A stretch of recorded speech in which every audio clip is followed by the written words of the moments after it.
Welcome back into Rugged Wisdom. Today we're talking with Greg Sisson. He's a real estate leader in the area. He runs marathons. He's an athlete. Today we're going to talk about mindset and all things that encompass it, right here on Rugged Wisdom.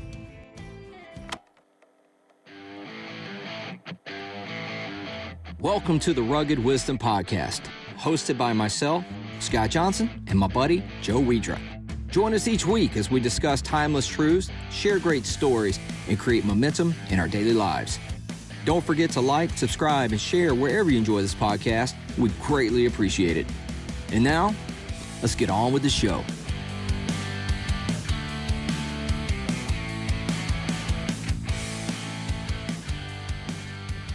Welcome back in here to Rugged Wisdom. Joe Wedra, Scott Johnson. And Scott, I'm just throwing it to you because I'm pretty excited about what we got going on. Yeah, dude. So my man Greg is with us today. Greg Sisson. So you've had a chance to meet Joe? That's right. Oh, yeah. Good deal. So Greg, glad that you were here. Glad to be here. Taking time out of your busy schedule. You're one busy fella. You know, people always say that. I'm really less busy than people think because we're so well leveraged at our company. Yeah. But you know, I'm as busy as I want to be, but this was important, so I'm glad to sit down with you guys. Well, let's bring people up to speed. For those of you that don't know Greg, Greg, I've known you for I don't even know how many years now. I don't have a benchmark actually to remember, but yeah, I think about Steel now is 16, so we go back maybe 20 or more. Emmaus, and of course my in-laws and your parents. I mean, just go way back. So it's at least 20 to 23. Yeah, it's been a minute. Don't date me too hard, man. I'm graying faster than you are. So. No, you're not. But glad that you're here, and so we brought you in not only because we'll get into some bigger ideas about what is success and wisdom and that, but I want to bring people up to speed, tell them what you do. And why, one of the things, let's talk about occupational wise, like what you do. So Greg Sisson, help me with the right title. What's the Greg Sisson team? Yeah, the Greg Sisson team. Yeah, that's who we are. And residential real estate, that's I tell people, what do you do for a living? I'm a salesperson. At heart, I'm a sales guy. Yeah. My dad was in sales. I grew up watching him. He sold real estate. We happen to sell homes, but that's what I do. And we've got about 9 or 10 real estate agents that work on our team, 7 full-time staff. It's quite an operation. My wife Stephanie is involved heavily. I want to come back to that. That's an important thing that I want to talk about. We were talking about this last week. We were saying, I can't wait to get Greg in here because Greg functions at a high level in an industry with his wife, with his spouse, and that's it's a bit unique from my perspective, but something I think should be celebrated, and I think we can learn some stuff from that as well.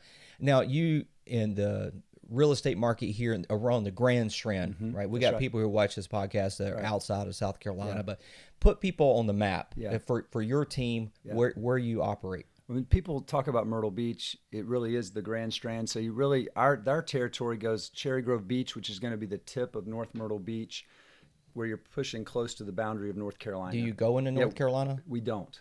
We've chosen not to be licensed in North Carolina. We refer people to great agents there. So we go all the way up to the North Carolina line, Little River, Cherry Grove, and then down into Litchfield, Pawleys. We've even sold some houses in Georgetown. And then, of course, going off the island of Myrtle Beach, cross the waterway, we go into Conway. In fact, I'll be listing a home soon in Loris, which is a little rare, but our market has expanded so rapidly the last few years that people are willing to go to Loris and Conway and call that Myrtle Beach, so to speak. Well, it's coming this way. I mean, sooner or later, it has to expand this way, right? Into God's country. That's right. Expanding out here into God's country. Now, I know you're not one to brag about yourself, but your team, your agency, you guys are knocking out the park. I keep seeing you win award after award. You're one of the top producing agencies in the Grand. So hey, here's your just brag on your company, brag on your team for a minute. Yeah, brag on your team, because that's the right how we say it, right? That's the right way to do it. Brag on your team. Mm-hmm. Yeah, I mean we've created a culture of truly servant heart people that, and I found that if we lead with service, that's the best advertising when you're serving at a high level. People love to talk about that. But we've got, we've been consistently the top team in Myrtle Beach, the Grand Strand, for the last 7 years or so. I've done this a long time, 25 years. doing it at a high level. So it's just been cool to have Stephanie involved and help us grow, because she is the entrepreneur. I'm more of the guy that follows the game plan and will beat the heck out of everybody else. That's kind of been my, I'm an executioner. No, sure. I said it right. Stephanie always says, quit saying executioner. You don't do that. I said, in a way I do when I go out to slay them, baby. Slay them. But that's why we work so well together. And we can come back to Stephanie later, but she is the visionary. But we have had a lot of success. Praise be to God for that. Yeah. I'm curious. You mentioned the team. Obviously, it's not just you. It takes a village. But when you're starting this and when you're growing, when you begin to grow, we always hear about growing pains. We hear about challenges. Being responsible for something that's more than yourself is a topic that I'd love to talk about, because there's this idea, and it's not just in business, but that's a life principle, right? I'm responsible for more than this, for more than me. In real estate, you have a team. Being responsible, what was that like, that process like of saying, well, wow, it's not just me anymore. This is a group. When you ask that question, Joe, it makes me think immediately of accountability. When I've got 8, 9 agents, 7 people that we provide, we pay them and that's their paycheck. It creates massive accountability for the leadership, me and Stephanie and our top leaders, to show up every day at a high level, to be empathetic leaders, which is hard for me. I'm more like, get up, let's go, shake that off. But really having to empathize and know we care about them. It's a business. We need to be profitable. We need to be productive. But I think about accountability when it comes to caring for people. And having, so it's pressure. I mean, it really is, but it's a good pressure. How long did you operate in this sector, just as by yourself, and then did you bring Stephanie along into that, because you were in this before? And then how long did you operate before you brought on staff as far as other sales? Yeah, that's a good question. We operated as a solo agent from 97 till probably about. When I say solo agent, let's talk about not staff yet, just other salespeople. We brought our first agent on as what we would call a buyer's agent, someone that would serve the buyer side, back probably about 12 years ago. That's the first time. Now, I always pretty much had an assistant or staff or someone to help with the transaction or the administrative side. That's what anybody that's really good at their profession, getting into that success part, I mean, you have to be a delegator. You have to have support so you can do what you do really well. So I do 2 things really well. I think I sell well and I coach my agents. That's really my 2 responsibilities at the team, and everything else people are doing, for me or for the company. That's remarkable. So now, I know a few of your agents, a few guys. Now, there are 2 guys in particular I just want to talk about real quick, because they're mutual friends, and I knew them before. They come on. Matt Harris, he's a stud. He's just a great dude. We've done some stuff together, not only just in F3, but some chaplaincy things. I think when I first met Matt, he was a chaplain for the Myrtle Beach Pelicans. He's still doing that. Is he still doing it? Yes, I think it's been like 12 or 13 years. Wow. Yeah. See, that's what I like. You're recruiting people to your team that have other things going on than just real estate. Is that something important to you when you're recruiting? Like, what are you looking for in people to come onto the team? Well, there's 3 things that we look for, and I stole this from Patrick Lencioni. Lencioni, thank you. Yeah. Humble, hungry, and smart. Yep. They got to be humble. And, I was discussing, and that's Matt Harris, number 1. He's a very humble man. He is that. I was with Christian Academy this week presenting to the children, the 9th and 10th graders, the kids, along with our Lieutenant Governor was there, Pamela Yvette. And we talked about leadership. But humility was my number 1 characteristic of leadership that I thought has to be there. So I want leaders working for us. I don't want to attract a bunch of followers.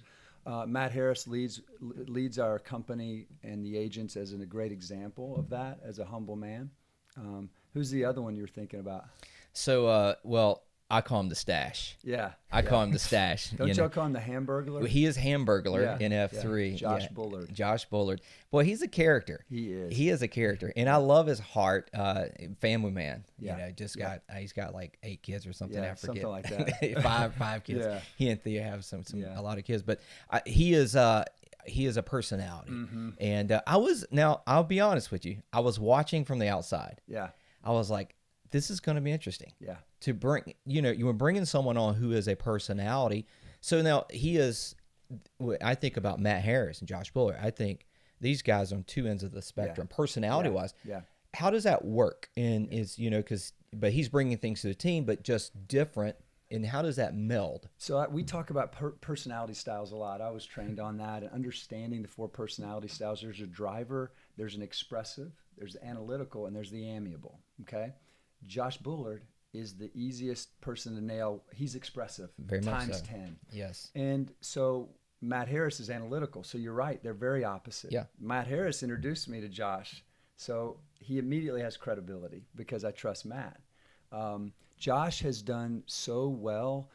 He's so coachable. Like he would run through a freaking wall right now. If I told him to, that would help him sell more houses. Yeah. So I love that about him.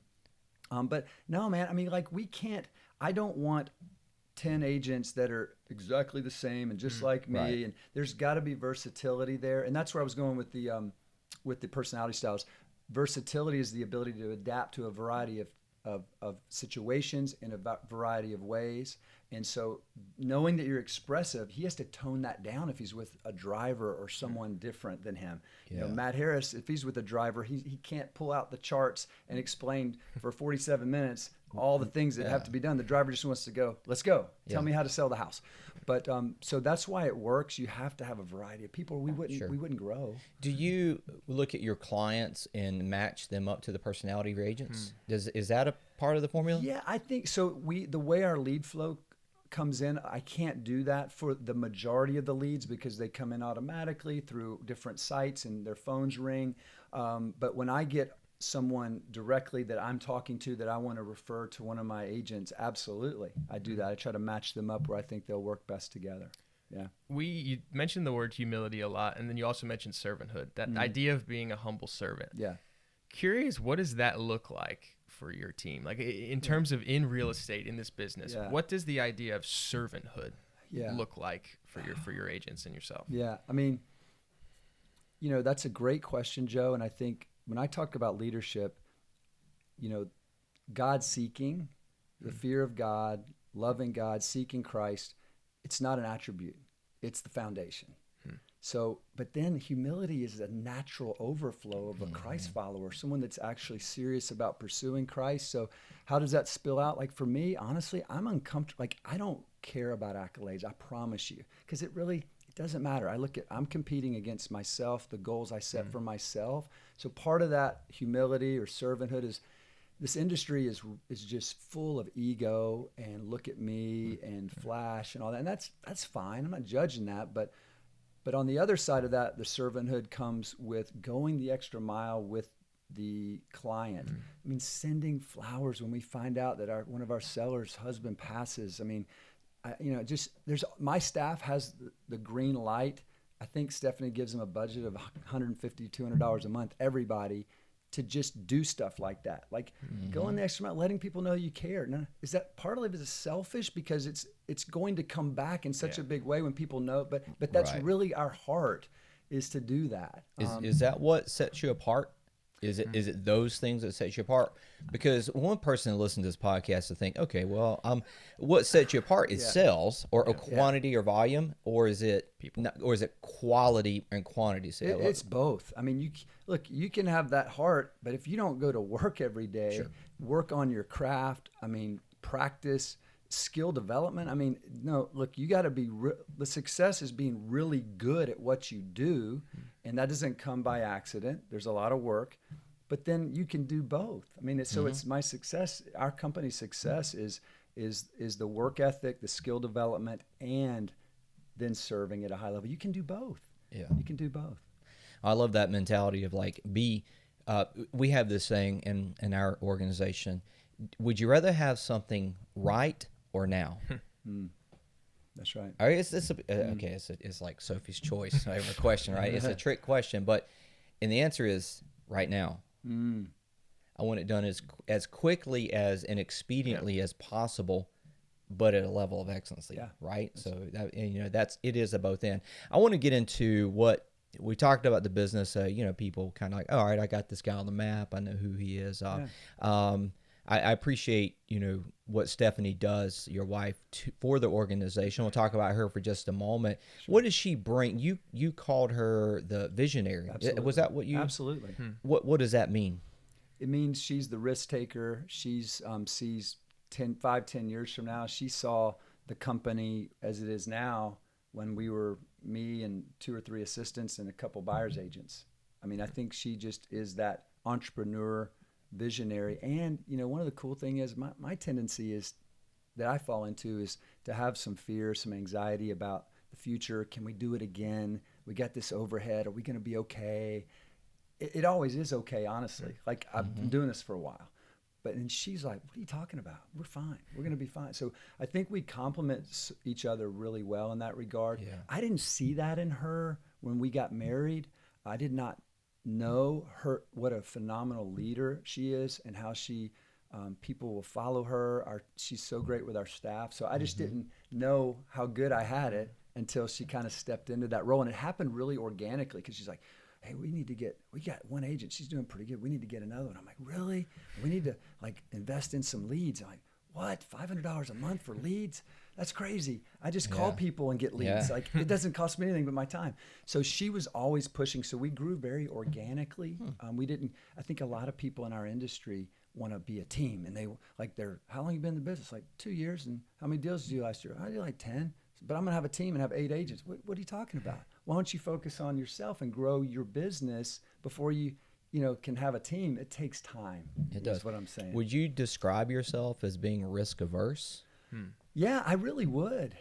I would say I am pretty risk averse. Okay, you understand asking that question to a real estate guy, like, because you're trying to make volume and so you're in a risk assessment business in a way, but you say you're risk averse. Yeah, it comes from my dad. Watching my dad, he spent 101% of the money that he made, and I think I grew up back on the business. No, just like in life, like he didn't save. He didn't teach me about money. So like if you talk about risk aversion, I'm thinking it could all crumble. Like in my heart, I have that worry sometimes that this could all fall apart like it did for my dad.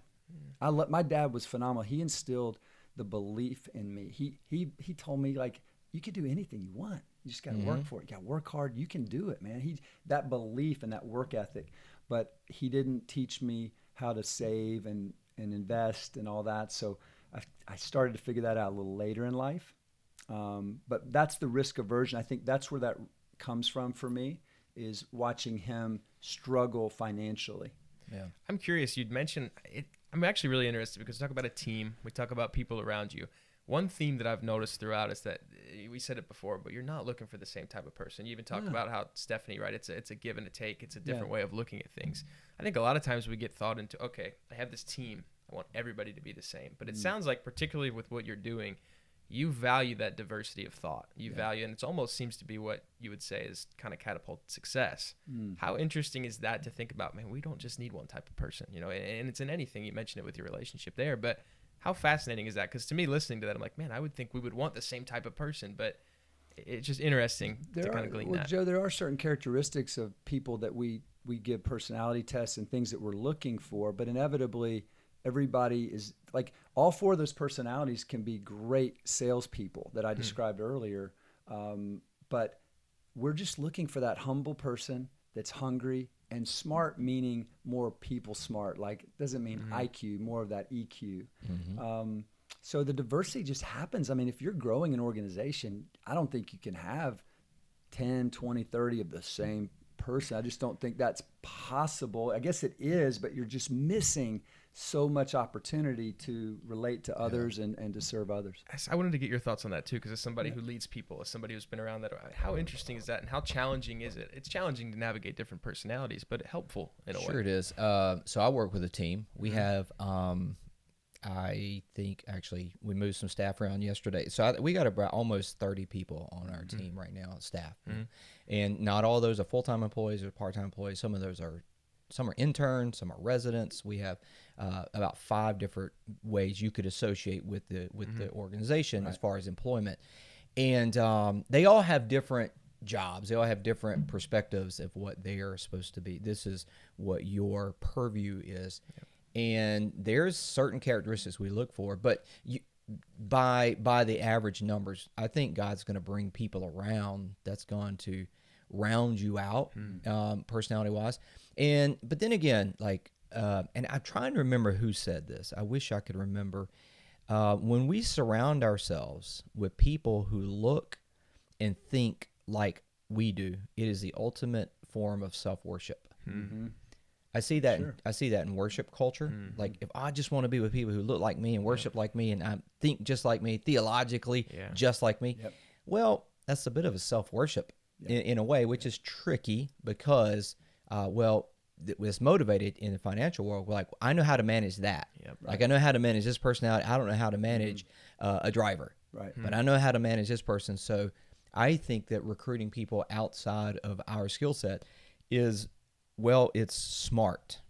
It's good business, smart business, especially when people are, we just have to recognize there is 20% of what I do, out of what I do, that only I can do. Mm-hmm. The other 80% is the 20-80 rule, right? I can talk about the 80-20 principle all day. So, it applies to everything. Yeah, so the Pareto principle is there. Mm-hmm. So there's 80% of what we do. Like, I can find someone else and train them to do it, and they probably do it better than me. 100%. Hopefully. Yeah.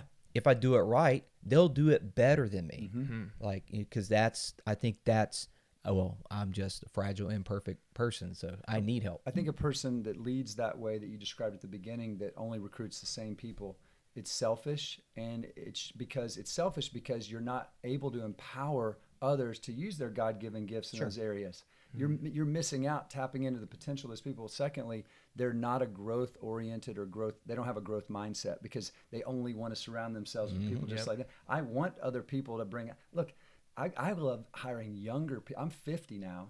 These younger people, they know stuff that I can't even imagine when it comes to tech. And I mean, now don't even get started on AI right now. Oh yeah. But we have to surround ourselves with people that are not like us. Otherwise, we don't grow. Yeah, I agree with that. I want to get into a question like, what makes who are your heroes? I dropped a few names. I've heard you. I hear you dropping names by what you say. Like, right? If we're in this realm, when people talk, I remember that book. I remember, So let's talk about who are you listening to? Who made Greg, right? Mm. Because we're the culmination of our mentors, both personal and from afar. Yeah. Who makes Greg? Who are you listening to, or what? Just who are the key people that brought you to this place? That's so much there. Really, it was about 20 years ago when a guy named Ed Shelley, 21 years ago, who's a mentor of mine, invited me. He didn't know me. I was at a shower at his house, like a baby shower, a wedding shower. He didn't even know me. He walked up to me and said, "Hey, I'm Ed. You want to come to a Bible study?" I was like, "Yeah, I do." I think the timing, God brought me to that place saying it's time to get to know me. And God saved me through that study, Bible study fellowship. Yeah. Open up God's word. His name's Ed Shelley. And so the question is, what contributed to where you are now, what made Greg? It's really before 30, it was more worldly stuff that I was focused on and reading and listening to. And from 30 on, I love listening to pastors. I love listening to sermons. There's a couple guys that I go to if I'm going to listen to a sermon on my walks. That one would be Piper, and the other one would be Keller. Those are the two that I kind of go to.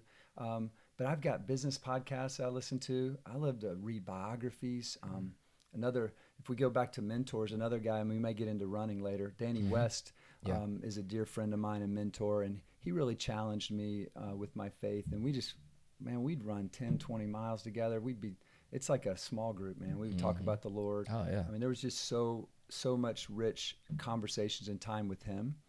But yeah, man, I mean, I told the kids at Christian Academy, you can have mentors that are 300 years, they've been gone for 300 years and so many great books. And, Automobile University was a term I heard 25 years ago by Zig Ziglar at the Myrtle Beach Convention Center. And it blew my mind. And he starts talking about Automobile University, and you get where I'm going with that. We spend so much time in our cars. I mean, we can learn, we can get a master's degree in anything we want by just listening. So I love what you're saying about having mentors. Everything from a local guy who you ran with. I'm gonna jump on that in a second. Yeah. To people like Lencioni, Zig Ziglar, Tim Keller, Piper. Like, so that's a wide span in itself. So I want to jump into this. So one of the things that brought us together was running. Yeah. Out of all things. Yeah. Now, you look at this guy's body, right? You look at this guy. I am built for toting stuff and digging taters. Like, I'm low to the ground. If it's a heavy object, move here to there, I'm your guy. Is tater short for potato? It is potatoes. Okay, just making sure. Clarification. Yeah, the French call them potats. There you go. But we met running, and you were a mentor to me. You may not know this.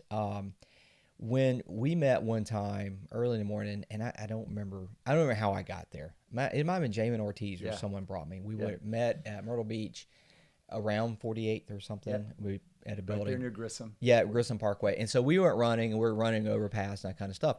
And I remember we started, it's dark. It's pre-dawn, which is always, right, the best time to run. So we're running. And so I'm doing what I consider running. And Greg goes, "What are you doing?" I said, "I'm running." He's like, "No, you're not. You're falling forward." Was this his first interaction? Was this the first? It might have been. I don't know. He goes, "That's not running. You're falling forward." So I was a sprinter in school. I was a running back. Yep. I just run and fall forwards. Right. 1 more yard, 2 more yards. Yep. So I run with my nose over my toes, right? Mm-hmm. That's low center of gravity. And you're like, "Bro, that's not running." And so I learned how to run from you. That's awesome, man. In the same way, and I'll tell this little story too, the same way that I learned how to swim from that's the lady, her name's Katie. I was at the pool and I was swimming back and forth, and she goes, "What are you doing?" And I was like, "I'm exercising." She goes, "No, what is that?" And I was like, "I'm swimming." And I was doing this routine where we swim a length of the pool, get out, do burpees, swim a length, training ourselves, hypoxia training. Yeah. And she's like, "No, that is a Tourette's convention. That's not swimming. That's just flailing around." And so I had to learn how to swim because I was going to do a triathlon. So people in my life were mentors. So you started me on reevaluating how I ran, body mechanics, and that kind of stuff. So you might not know that, but that propelled me to do some of the things I've gone on to be able to do. So let's talk about running. Awesome, man. Well, let's talk about running, but being coachable. Like, you could have taken that one of two different ways. Who's this guy? I don't even know him. I know how to run. No, when someone's running more efficiently, faster than you are, I probably should listen. I should probably listen. Yeah. So I don't know if it's just like you see someone doing something better than you're doing, you're like, I probably should pay attention. Right. Yeah. Which is that's an episode too. It sure is. Right? Yeah. So let's talk about running. I want to talk about some of your achievements in running. Just I say achievements because anytime we put a race on our calendar. Mm-hmm. Yep. Or even just a practice run or just a training run, it is achievement. Yeah. I put it on my calendar and I did it. Absolutely. So let's talk about running. How much running have you done? And let's talk about that. Well, did a bunch of marathons, did 10 marathons. Mm-hmm. A bunch. I know a guy right now I just talked to who Joe Mazurkowitz. He's 70 now, 72. He's done 100 marathons. Is that where he's at now? Yeah, or very close to it. Very close. He's a local guy here. I remember I ran a half with him one time. Okay. He was smoking. He's still doing it. Yeah. But I've 10 marathons, 5 or 6 half Ironmans. Mm-hmm. Every time I finish a half Ironman, I'm thinking to myself before I finish, I can do a full. And when I cross the finish line, I'm like, ain't no way I'm doing a full Ironman. Yeah. And that was my mindset. So I never did a full Ironman. Where was your favorite Ironman location? Because that can change. Yeah, that really has a lot to do with it.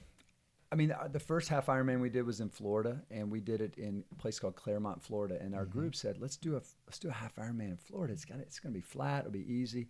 Claremont's the highest elevation in the state of Florida of any other town. So we suffered on that one. But I have more memories probably of the marathons because I would go with Stephanie and we would travel. We got to go to Honolulu and do that one. Chicago, the Marine Corps. Outer Banks has a great point-to-point marathon. So that was always fun because people say, "Did you run?" She'd laugh, say, "No, I just watched. I traveled with Greg, but she didn't run any." And then we got Escape from Alcatraz has got to be on the top of the list for, a mentally difficult race. That's what I want to get into right there and when Joe and I are talking about the guys we want to bring in, I want to get into the mentality because let's use running and these physical exploits as a conversation about mental resiliency, because that's what we're talking about. Yes. We're not talking about running. That's right. We're talking about mental resiliency and fortitude, right? So let's talk about Escape from Alcatraz. So you have a really cool story about, so first, that's the cool, like, hey, I did the Escape from Alcatraz. Yeah, you say it, and I'm just like, I need that story. So I told him, I was like, hey, I'm going to ask Greg about his Alcatraz story. So tell me about Alcatraz. Yeah, and just before I do that, let's set up the beauty of the one thing that motivated me to do all these endurance races. And, you know, I felt like when you put that on the calendar, you're either going to suffer the day of the event if you don't do the work, or you can suffer a little bit on every workout. Yes. And I chose the second I like one. the military's perspective. It's better to sweat and training than bleed in battle. Yep. There you go.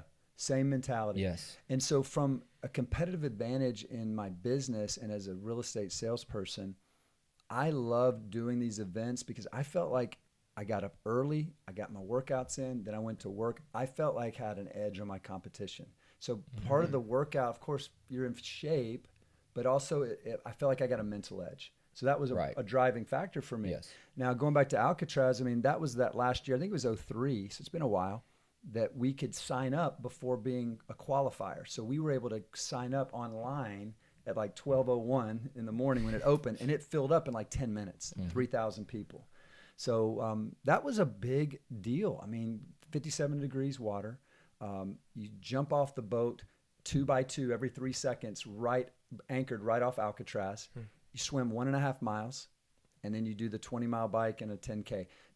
The funny thing is, there's the currents in that bay are crazy, and you got the 57 degrees. So they coach you and say, look, the pros are going to go swim directly at the target. Everybody else, you need to aim that way. Right. So basically, I swam that way until we get, so the current would kind of help us. If not, you miss, you miss the target. You back in. Yeah, it pushed you back in. So thankfully, I did that and ended up on the spot I needed to end up. I'm a weak swimmer when it comes to the 3 disciplines of a triathlon. Best is running, middle of the pack on the bike. So I get out of the water, and I'm getting off my wetsuit, and I'm realizing I'm going into hypothermia. I'm seizing up my arms. I can't bend. I can't get my wetsuit off. So they usher me. These ladies helped me get out of the wetsuit, usher me into an ambulance to get warm on a gurney or whatever. Yeah. And in 10 minutes, it felt like 10 minutes. I was thawed out, ran out of that thing, got on my bike, and finished the race and caught some of my guys from Myrtle Beach on the run. But, you know, I couldn't go to Alcatraz from Myrtle Beach and not finish that race, you know. Yeah. But mentally, I was fine at that moment. And just my body, you know, I was in the water too long. That's the bottom line. Yeah. I just, you know, the stronger swimmers are out of there, you know, sooner. And I saw some guys, as you're talking about your girth versus mine, there was a couple guys bigger than you that were great. They didn't wear a wetsuit. There was some guys swimming that bay with no wetsuit, 57 degrees. They had their own insulation. Yeah, I love that. I love endurance events. It's something that I do as well. And because it's not about the event, it's about when you. I say it this way. There's a journal that I use, and I put it out there because it's like, this is how I look at life. And one of the things is you should always keep something on your calendar that scares you. Yeah. It's scheduled adversity. You literally write it down. Yes. And then, like, okay, if that's on my calendar, then, well, what does that mean? What do I need to do today, this week, this season? Yeah. And that's and that date is looming. We do adventure racing, and I've done some triathlons. I prefer adventure racing just because I'd rather be on a mountain bike than a road bike. Yeah. I love orienteering, and just my idea of a good weekend is getting dropped off somewhere on the planet and saying you've got 72 hours to find your way. Talking about Florida. Yeah. I thought the biggest race that I've done is in Florida. And I was like, it's Florida. It's flat. This one. Yeah. And I'm thinking to myself, Florida's flat. This is no problem. Right. Well, I say no problem. It was a 72-hour race from the Gulf of Mexico to St. Augustine. Yeah. So it's a little over 300 miles. And the disciplines. Now, obviously, when we're not riding, there were some roads, but you're going through all the service roads, the backcountry, all the alligators, all the snakes, all the things. But it is a mental thing. Yeah.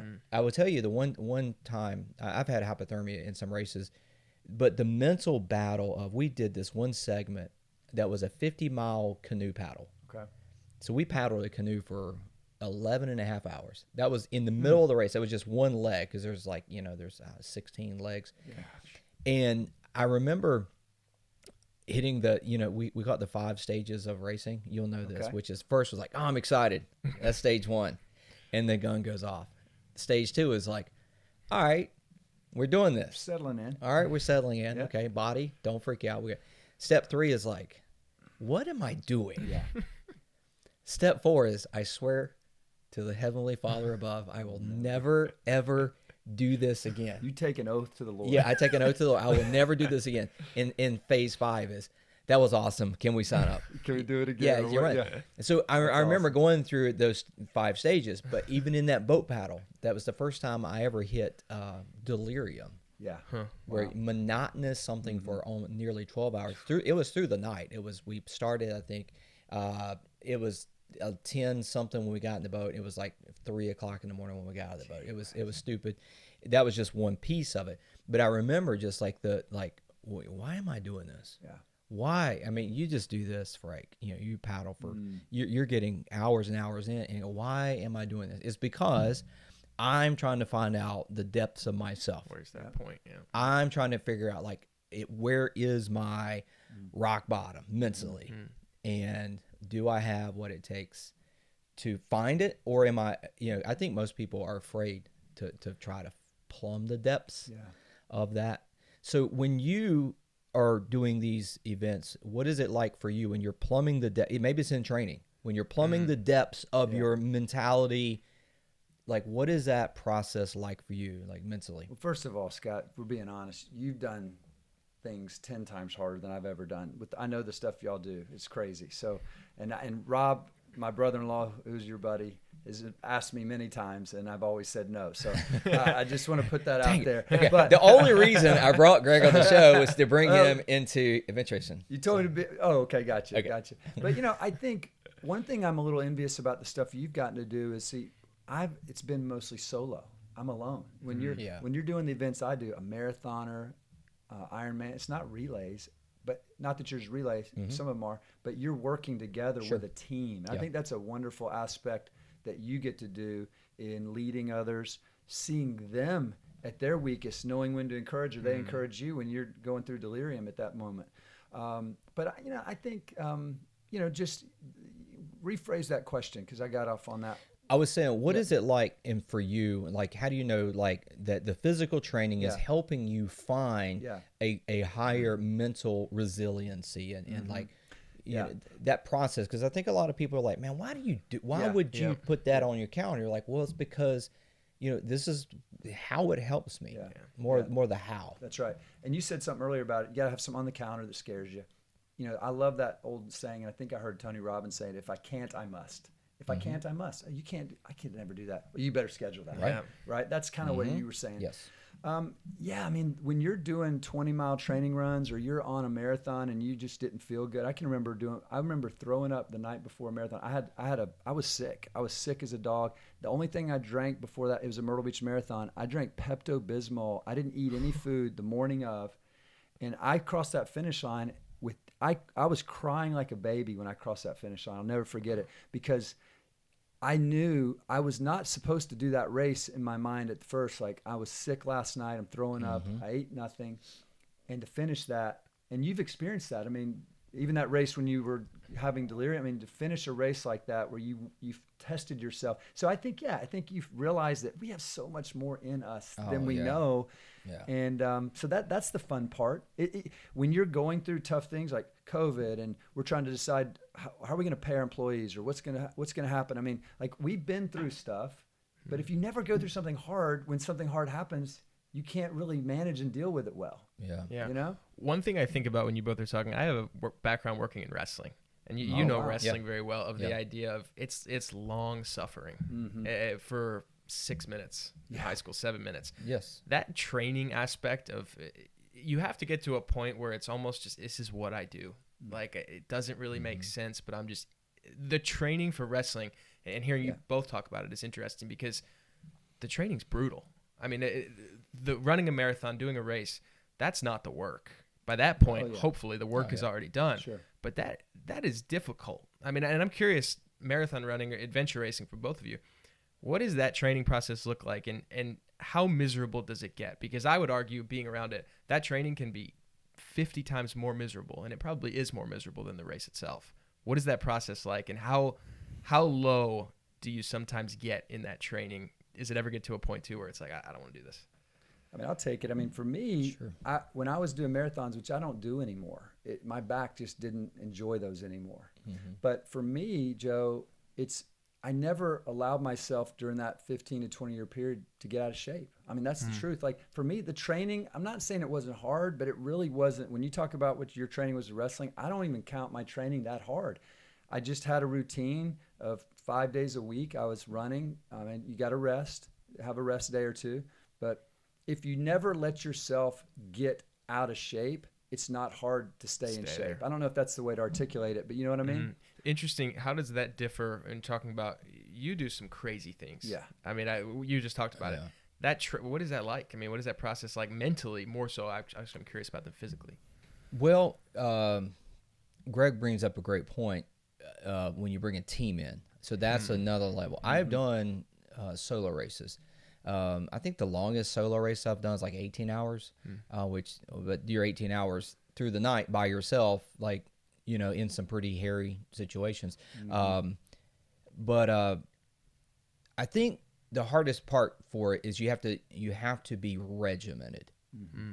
And here's what I'm saying. It's not the running that's hard. It's not the biking that's hard. It is like what most men struggle with is just starting with a plan. Yeah. Oh, how am I going to go about this? Okay, so like I said, hey, you need to go train for a 300-mile race across Florida or wherever, and you're going to be doing multiple disciplines, and you have to do land navigation. Mm-hmm. Well, how do you plan for that? Well, you need a plan, and that's the hardest part is deciding, okay, now, honestly, what's the hardest part? I have a wife. Yeah. You got kids. You have a job. Okay, that's the hard part. Yeah. Is, okay, well, that means I'm getting up at 3 a.m. If I'm going to ride my bike, if I'm going to run, whatever today calls for, I got to get that in before I go to work and before my kids need me, right? Mm-hmm. I think if we're being honest, that's the hard part is the mental side of like, how do I fit this in such a way? Now, obviously, the physical side, that it sucks, but that's, you know, that's part of it. But like you said something earlier, when you go get that run in early, you feel like you have an edge. Mm-hmm. Now, there's two ways to interpret that. Like you feel like you have an edge on your competition, which was, I believe, was your words. But then you backed it up by saying, but hey, the only man I'm competing against is myself. That's right. It's just me against me. And I think, so for me, I would say, to answer your question, the hardest part is the mental side. Yep. Because it's the mental side that will keep you in the race. More, you know, I think physically we can do more than we know we could do. Mentally, people will cop out way before their bodies really Talk about mentally, like how do you get up at 3? Like what enables you to get out of bed at 3 and not just say, you know what, I'll get it in later, or this one workout, it won't matter, I'll be all right. Mm-hmm. I will say, to the word that you said at the beginning of this podcast, accountability. Yeah. That for me is everything. Someone's holding me accountable. Somebody's going to be there at 3 with you. Yes. Yeah. I have a teammates, whether we might be running the same race, sometimes on the same team, sometimes not. We're on opposite teams, but we're in this together. Accountability. Yeah. I'll be honest with you. I apart from accountability, I don't know. I mean, I have some intestinal drive in myself, but I don't have enough. Yeah. Me, I don't. It's accountability. An accountability that I said this out loud to someone. Yeah. Even if it's a race I'm doing by myself.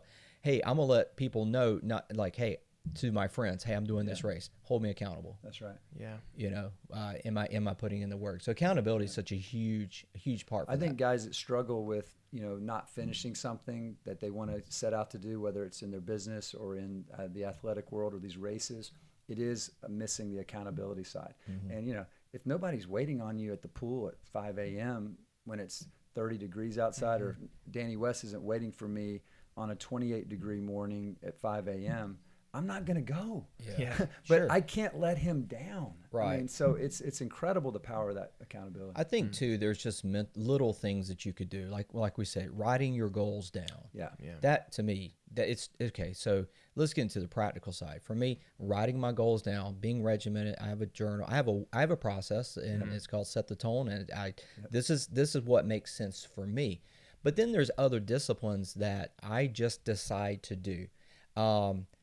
I have an outdoor shower at my house. I shower outside, cold water. It's just like that's my thing. He's a man. No, it's not. So some dudes do ice plunge, that kind of thing, and I cold have shower. one of those. Okay. I have a freezer type thing. But for me, it's like, hey, I choose to, my shower is outside. It is in the cold.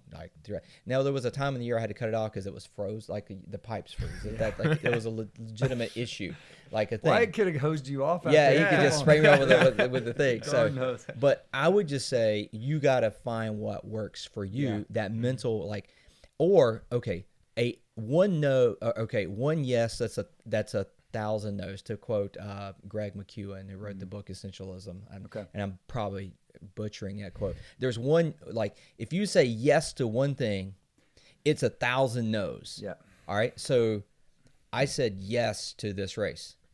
Well, that's built in 1,000 no's. That's right. The diet. Yep. The extracurricular, staying up late, like, okay, Yep. saying and getting in a mentality saying, if I write this thing on my calendar, I say yes to that, it is built in 1,000 no's built into that. And I think that when you live that way, like when I say yes to Jesus, that is 1 trillion no's. That's right. Yep. Right? Yeah. And so I think that's the overlap for me. I don't know if that it works for you in your world, but that's kind of how I see it. That resonates with me. You know, I have a little weekly rhythm register. It's like 10 to 14 things that I want to do every day. I set as simple as like drinking a certain amount of water, which for me is like 80 or 90 ounces, 30 minutes minimum in the morning, reading my Bible. And I've got a little morning routine that sets the tone. I think that's the morning routine for people. Just figure one out and stick with it that works for you. The rest of the day is going to go crazy. But before the kids get up and Stephanie's up, man, that hour is so precious. It's quiet, and I love that time. My question for you: would you attribute your success? And let me use that word. Let's say you're not comfortable using that word. Let me just say, would you attribute your success in the business world to these daily routines? Because I know you a systems guy. Yeah. I see you. I've been in your office. I unsuccessfully tried to install a thermostat in your office one time. That was the thing. I worked for him for briefly. Really? We found out that was a bad nest. Remember? Did you know that? I think I learned about it months later. I beat myself up so bad. I felt bad for you, man. I was to install. I probably still owe you some money for that. Nah, don't worry about it. So, but I've been in your office. So you stand at your. Am I right? Oh, so, yeah. So he has a standing desk. I've done that my whole career. You have we put a piece of plywood up in 1999. We had plywood with brackets on the wall and 2 phones. Before, stand-up desks are pretty cool now, like go up and down. I have one of those. But yeah, we've been doing that. So yeah, very system-oriented for sure. Now, and that's why getting to this question, like how do you get to the longevity kind of things? So you're a regimented person, and I would say that probably attributes to your success because it puts you in a certain mindset. Yeah. Right? Yeah. Would you say? Now, I'm just curious, do you try to convey or to promote what works for you to your other agents, or do you allow them to just say like, hey man, this is how I do, like, do you coach them on that? Oh, sure. I mean, well, I lead by example. I mean, I'm there Monday through Thursday. I don't go in the office on Friday, so they see me. We used to say everybody's in the office 5 days a week, but now, there's people that work from home maybe 3 out of 5. So yeah, I mean, I'm not as rigid with them doing everything. Like, very few people will do what we do consistently for a long time. It's just the truth. But I do my best to lead. I lead everybody probably slightly different, because I think a great coach coaches every player slightly different, of course, based on who they are and what their goals are. I'm an encourager. I hold them accountable. But yeah, nobody's really. I mean, I made 60 contacts a day the first 3 years of my career. Every single day, 220 days a year, I talked to 60 people. And people don't even believe that I did that. And that was before dialers existed. I was dialing a phone. Now we had 2 phones. So, I mean, I've done things that most people just aren't willing to do. I mean, cold calling 40 to 50 people, because I had other sources like for sale by owners and stuff to get to 60. So my job is to really help them reach their goals and what they want to do. So yeah, I mean, I don't think everybody's cut out to do exactly what we did. We're up against the clock. I have one brother. question. Most interesting thing / feature you've seen in a home that made you go, what is that? Got one for you. In a home we sold in Cypress River Plantation, in the master walk-in closet was a secret room that opened up, gun safe, all kinds of crazy stuff in there, a chair, like his war room / prayer room. It was unbelievable. And we did not take photos of that to publicize it. It was the coolest thing I've seen. Imagine that. Yeah. Yeah, that is awesome. Well, I want to thank you for coming on the show. Here's what I hope we've achieved today. All right. That our audience will get to know you if they don't know you already, and I hope this is good for business. Like I hope this is good because I want people to know who you are. Yeah. But because I think that when people do business in any realm, I want to know who I'm doing business with. That's right. Like how does that guy think, or how does he get there, and I know there are people who are watching this go like, man, they have goals for their life, and like, well, how do I get there?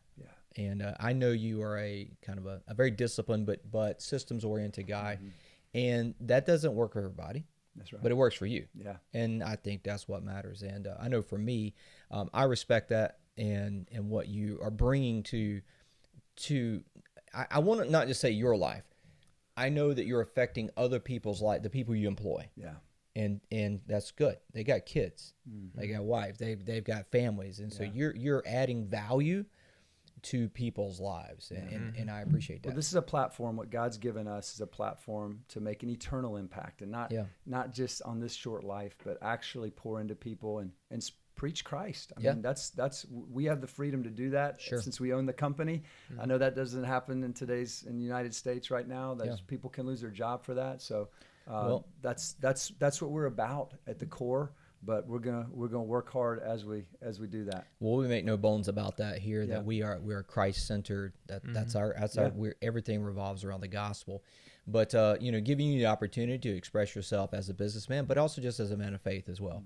And I appreciate you and your devotion to Christ and how you're leading by example with that, especially around. I want you to give a plug. Yeah, you said there was a Bible study that was very impactful for you. And if I'm not mistaken, that Bible study is still going on.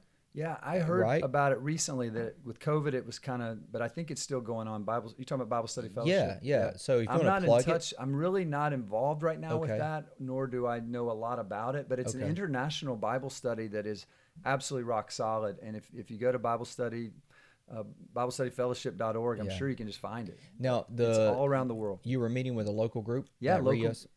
That was at Ocean View. At Ocean View. And Rios is the Market Life Ministries. Thank you. That's the one. Thank you. So now I want to promote that real quick because you're involved with Market. Yeah, Market Life Ministries. I'm on the chairman there of our board of trustees. Brad Bird is the teaching pastor, and you've taught there before. Yes, right? I forgot about that. Yeah, thank you. Yeah. But it's just it meets every Thursday in Myrtle Beach at Rios for lunch. Come have lunch with us and hear the gospel proclaimed every Thursday in Myrtle Beach. Rios in Myrtle Beach, not North Myrtle. Right. Thanks for that plug. Yeah, well, it is worthwhile. Yeah. And if anything, we can use a platform to share the gospel. Yeah. That's why we're here. That's right, brother. That's it. Yeah. Well, dude, I appreciate you, and we always let Joe send us out. Well, I'm going to go train for half or something. I don't know. I feel kind of motivated. Awesome. Thank you guys so much for listening, Greg, Scott. It's been a pleasure. Thanks so much for listening to Rugged Wisdom. We'll see you next time.